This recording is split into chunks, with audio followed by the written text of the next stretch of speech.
This is Business Week Armenia, CivilNet's weekly business digest. Here's what you need to know this week.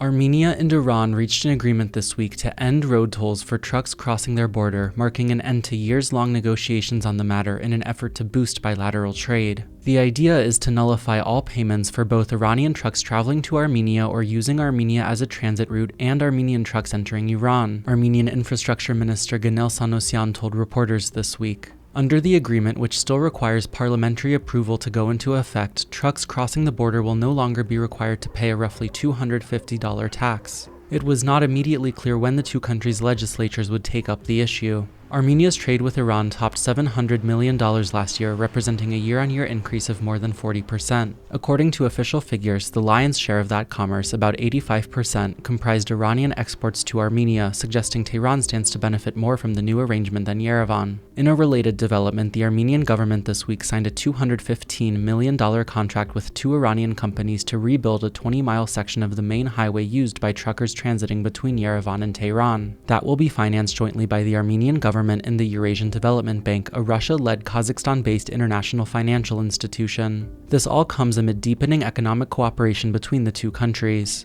Armenia and Iran agreed earlier this year to expand their long-standing gas for electricity swap deal and extend it until 2030.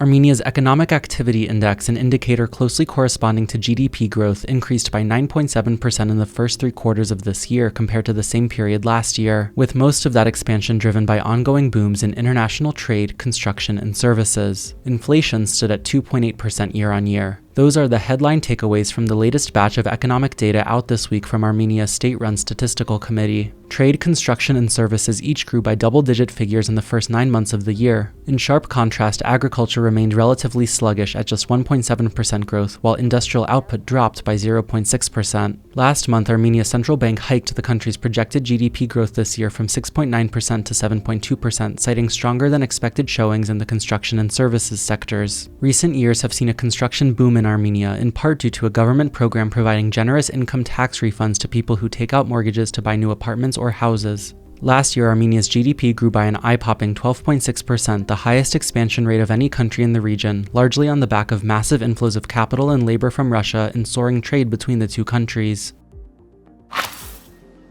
Armenia's 1,000 biggest companies paid about $3.2 billion in taxes in the first 3 quarters of this year, according to the latest figures out this week from the country's State Revenue Committee. That represents a year-on-year increase of about 17%. The Zangezur Copper Molybdenum Combine, Armenia's largest mine, took the #1 spot on the quarterly top taxpayers list, paying about $132 million in taxes in the first 9 months of this year. Gazprom, Russia's state energy giant, took the #2 spot on the list at about $99 million in taxes, while Grand Tobacco, an Armenian cigarette manufacturer, took third at about $78 million.